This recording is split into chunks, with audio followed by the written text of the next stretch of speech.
So, ayan guys. Nag-decide na ako na gagawin ko na rin yung pangatlo para less na yung gagawin ko sa susunod. So, meron akong black beans. Didrain ko lang siya. Oops. Meron din akong chickpeas. Hindi siya yung typical na burrito sa ano lang siya. Kung ano lang maisipan ko ilagay.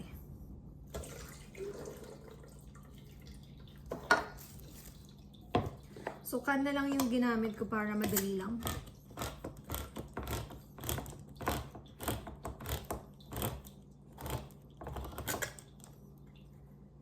Tapos, meron din akong red beans. Yan. So, lalagyan ko rin siya ng, dahil wala akong peppers, so lagyan ko na lang ng mixed vegetable para may ibang gulay. Yan, so maghiwa na lang muna ako ulit ng sibuyas at bawang.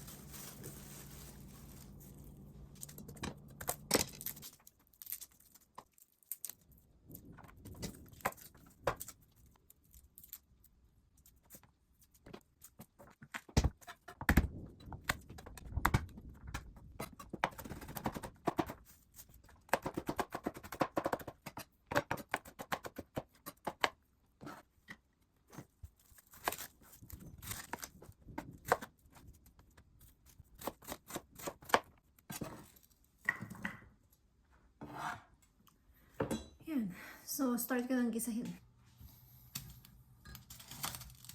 Okay, so start ako mag-gisa.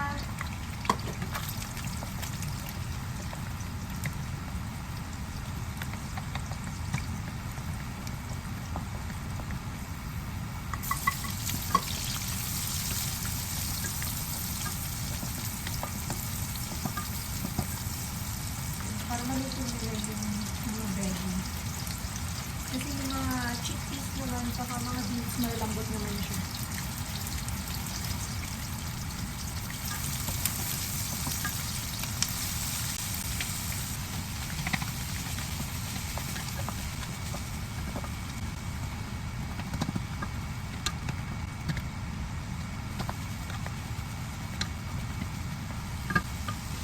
Yan, lagay ko na rin ang at beans.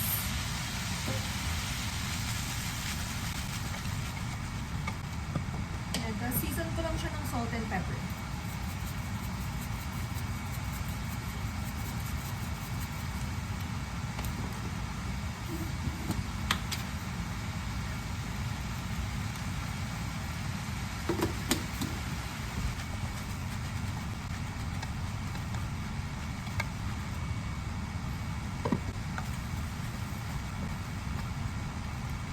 Sticky na time.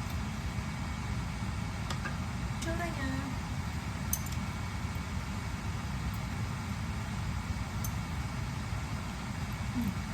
Ano? Papalamigin ko na lang muna para ma-wrap ko siya. For the meantime, gagawin ko muna yung chicken na kasama nito para magiging chicken burritos siya. Guys, so i-ready ko naman ngayon yung papalaman sa burritos. So, meron chicken.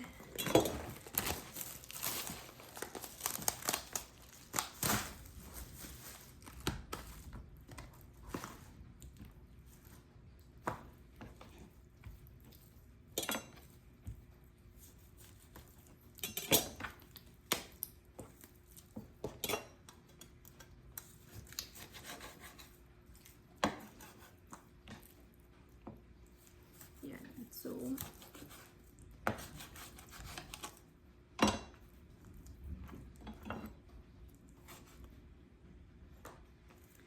i-debone ko lang siya kasi so hindi chicken breast yung kinuha ko kasi mas malas, para sa akin mas malasa yung chicken kapag ka yung leg quarter kumpara sa chicken breast. So, talagang tsatsagain ko lang na i-debone.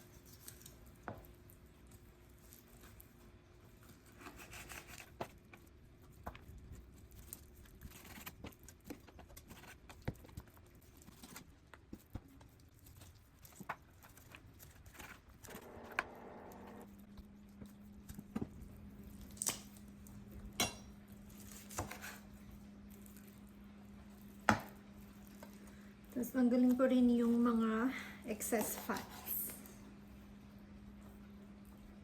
Tapos na ako maghiwa. So, hugasan ko muna yung chicken, tapos ima-marinate ko na rin siya. So, ayan guys. Nahugasan ko na. So, ima-marinate ko na siya. Lahin ko muna yung sauce bago ko ilagay sa chicken para alam ko kung anong lasa. So, gagamit ako ng toyo mansi. Gagamit ako ng toyo mansi.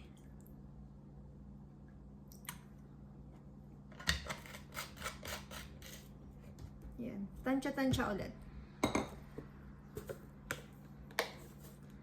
Tapos pepper.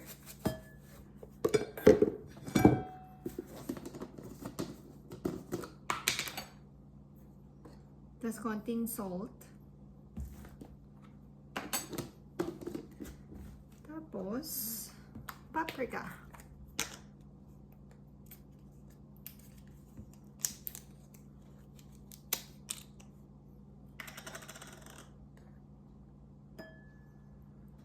Smoked paprika.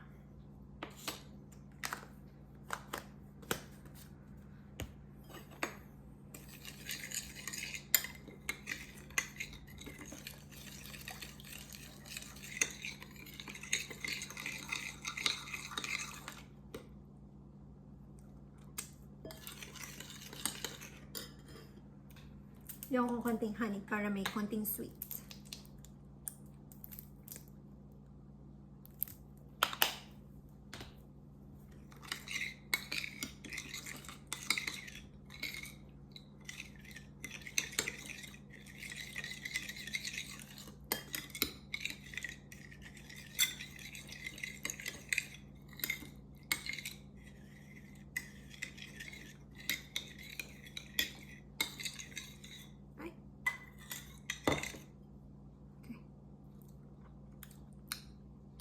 Okay na. Mamarinate ko na yung chicken.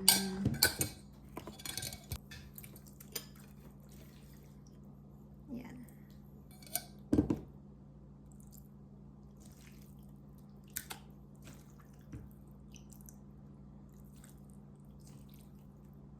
Sear ko na lang siguro siya para para less mantika.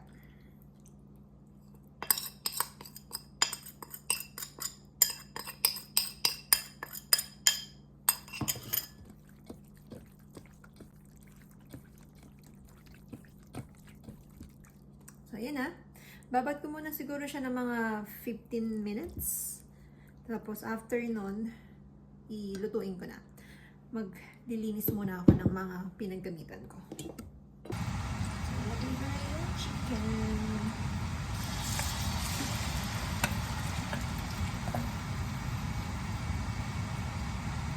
Then, cover ko muna siya. Tapos balikan ko maya-maya. Okay guys. So, ayan guys, tumutulo muna, nag-watery siya. So, hintayin ko na lang muna na ma-absorb niya lahat ng sabaw para naman lahat ng sauce na ginawa ko ay kumapit dun sa chicken mismo.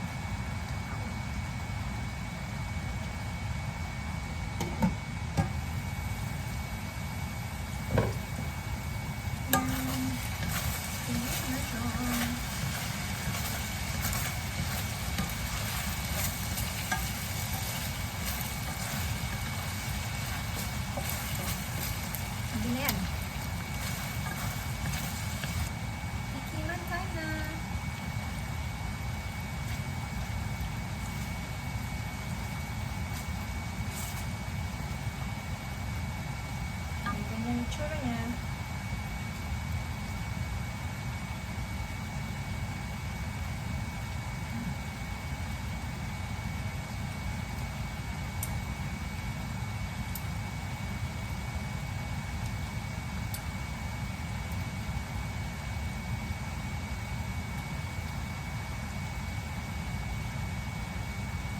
Kumain siya guys.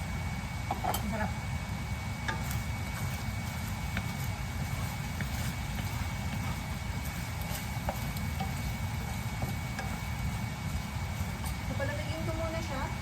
Para pag-wrap ko, hindi siya agad na.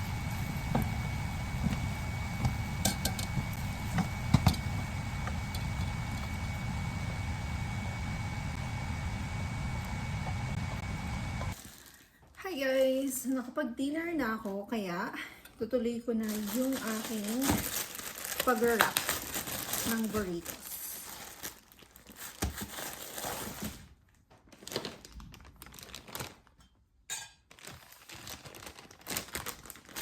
So, malamig na rin yung vegetable, saka yung chicken. Tapos may cheese din ako kasama dito.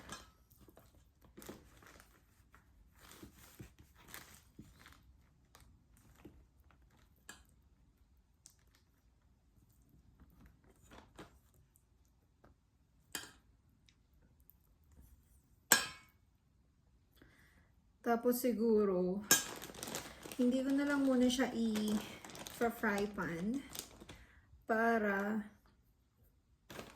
pag nasa water to na kami, doon na lang namin iinit. Dadala na lang kami ng ng stove saka ng butane.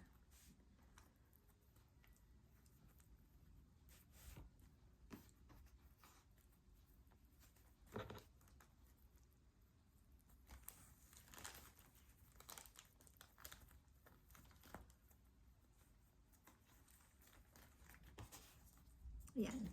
1 down.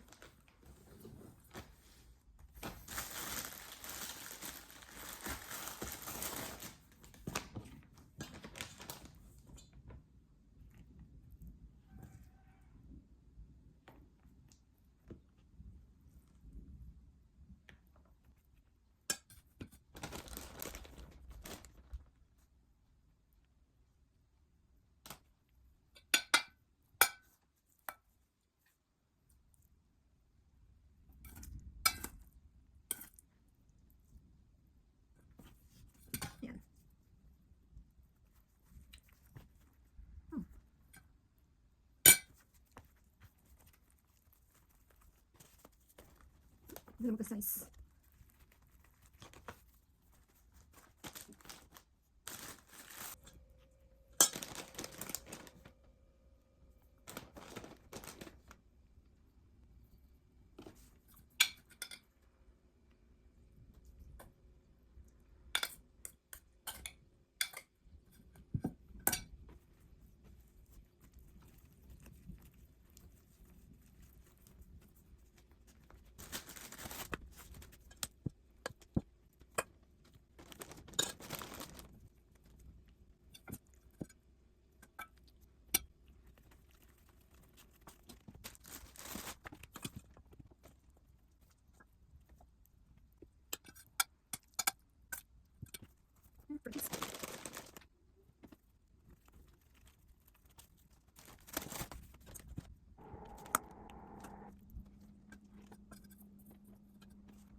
Seven yung gagawin ko kasi 7 kami.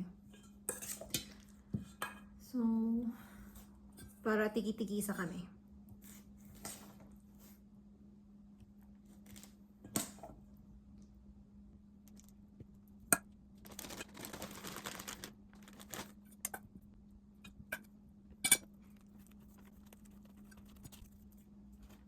Yan, tapos na. Babalutin ko din siya para just in case na magdikit-dikit siya, hindi siya mababasa.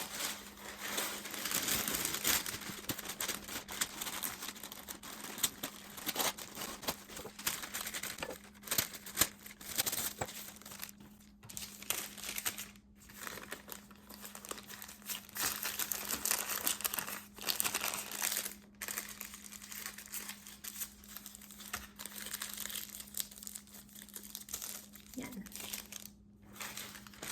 Para naka-individual packaging din siya.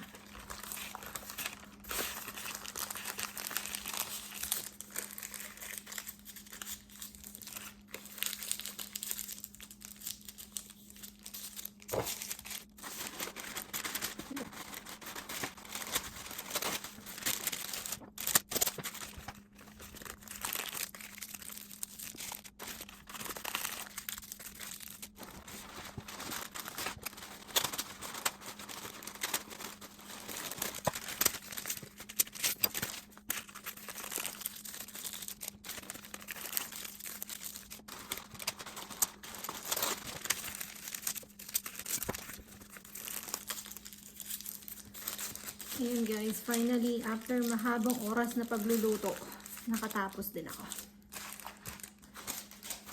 Ligpitan time na. So ngayon guys, lalagyan ko ng label yung mga babaunin namin para madaling hanapin. So itong burritos is for day 2 at lunchtime. Day 2 burritos lunch. So ganyan. Para pag kukuha dun sa cooler, hindi na mahirapan na naiisipin kung ano yung kakainin na ano, para lahat naka-organize.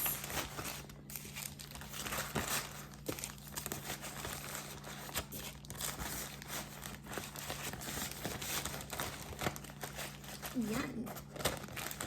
Ganyan siya.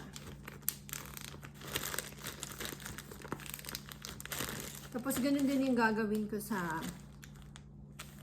dun sa mga naunang dalawa na niluto ko. So ito naman guys, this is for day 2 supper.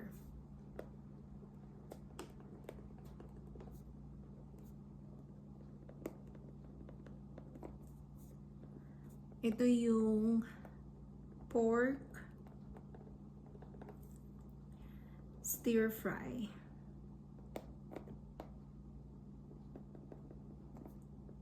With cabbage.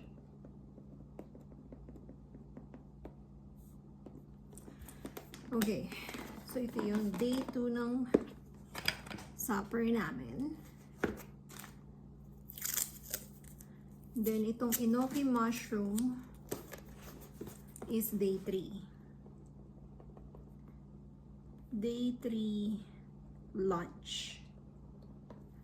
At ito ay beef enoki mushroom roll. Ayan. Para mga naka-label lahat siya. Para kukuhanin na lang namin. Hindi na namin iisipin kung ano-ano pa yung mga kailangan kainin or ano pa yung kulang.